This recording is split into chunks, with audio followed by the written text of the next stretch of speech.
here? And how many of you are engaged in a science profession? Okay. And the rest, I suppose, are social scientists.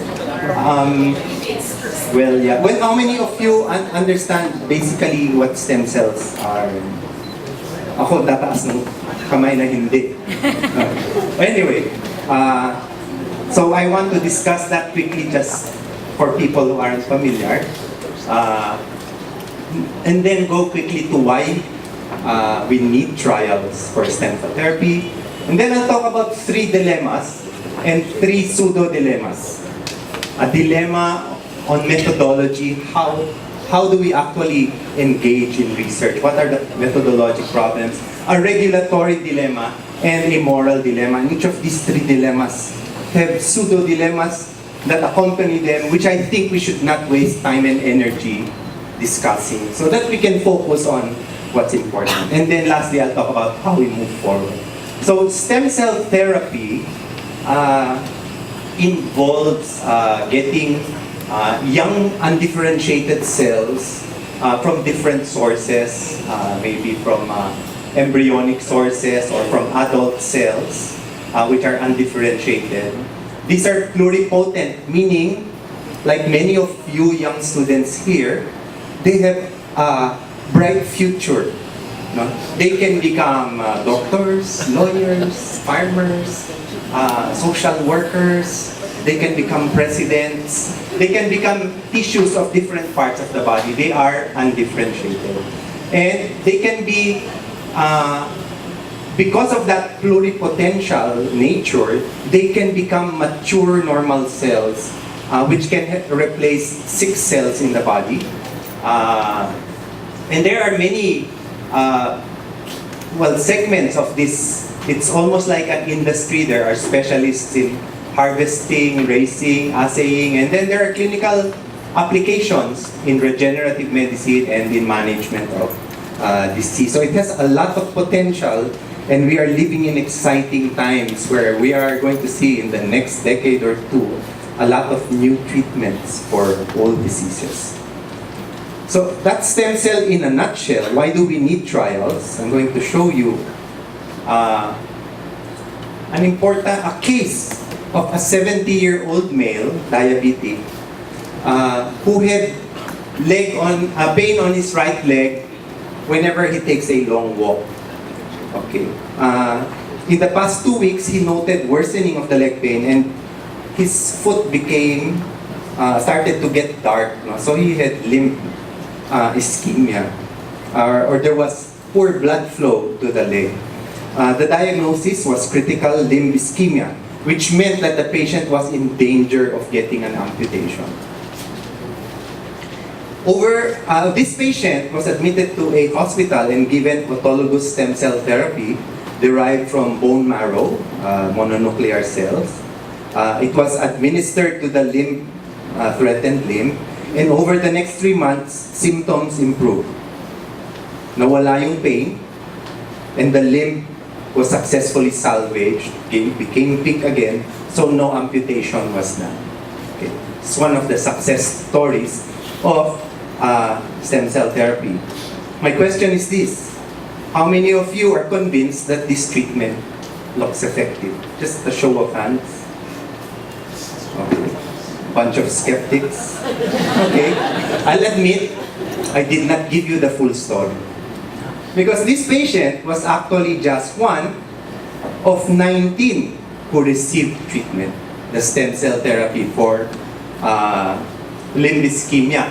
And 3 got an amputation, but it was still good. 16 out of 19 successfully avoided amputation because of the treatment. So that's 16 out of 19. Okay. About a little more than 80%, I suppose. Now, how many of you are convinced it's effective? Mahirap mga skeptics. Okay, I'll admit, it's still not the complete story. In truth, they were only 1/2 of a study. 21 patients who were given placebo were part of this study. And among 21 patients given placebo, there was only one amputation. So the 20 of 21 were saved by placebo. Okay.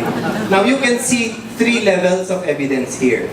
A case report is that single patient where the success rate is 100%, 1 out of 1. A case series is the 19 patients all given stem cell therapy, and the success rate is 80+%, a little lower. But the complete clinical trial is the 2 groups. And you can see the difference between giving nothing and giving stem cell in this case was 0%.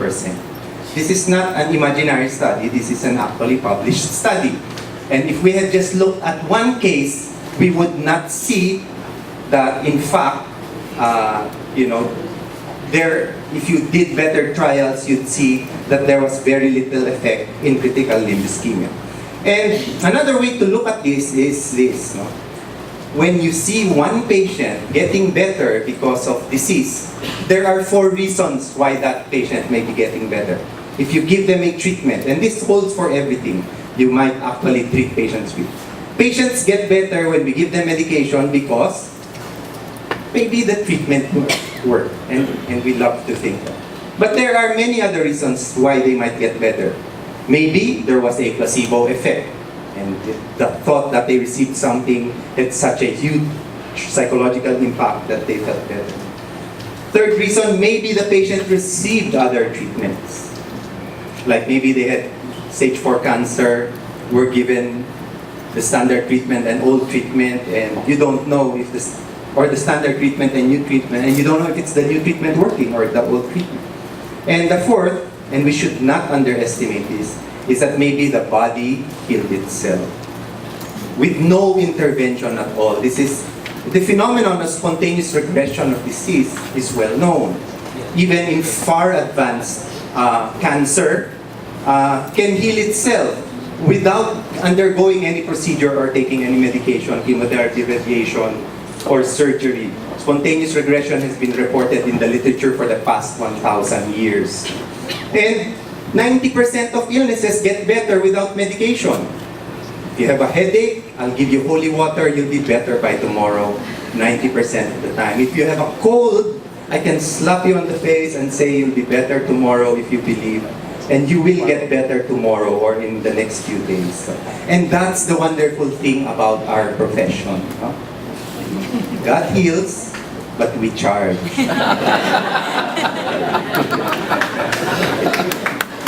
Now, and that is one reason why case reports proliferate. And famous people claim to get better. But there is a danger in the logic there. Because there are many reasons they can be getting better when they receive a particular form of treatment. For me, my idol, Joe Concepcion, paid the ultimate tribute to case reports as evidence. He said, I'm now a believer in stem cell therapy and the proof is me. Ultimate tribute to a case report. Okay.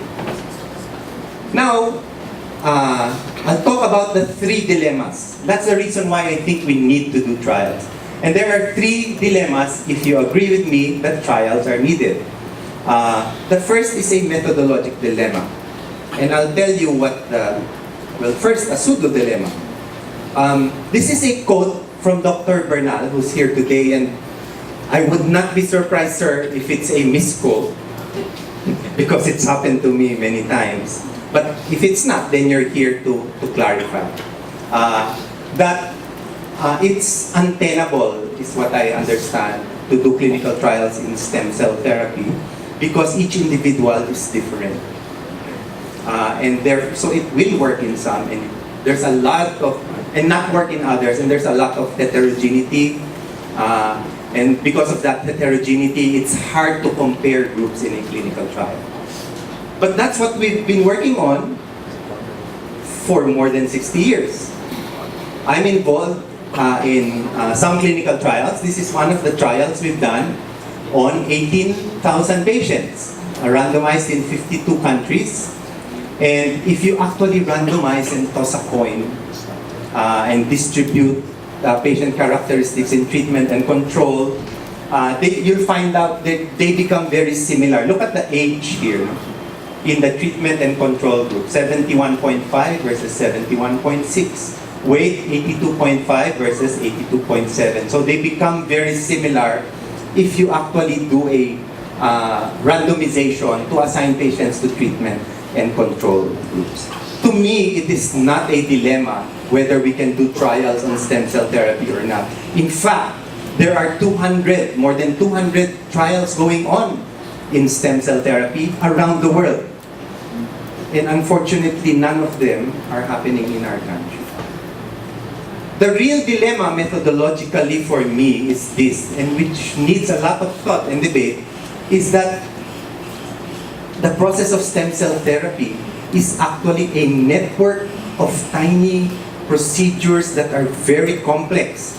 And so there's experts or developments in collection, technology in processing, preservation, in use in patients. This is only for for bone marrow transplantation. So many variants for different kinds of diseases and different forms of cell therapy.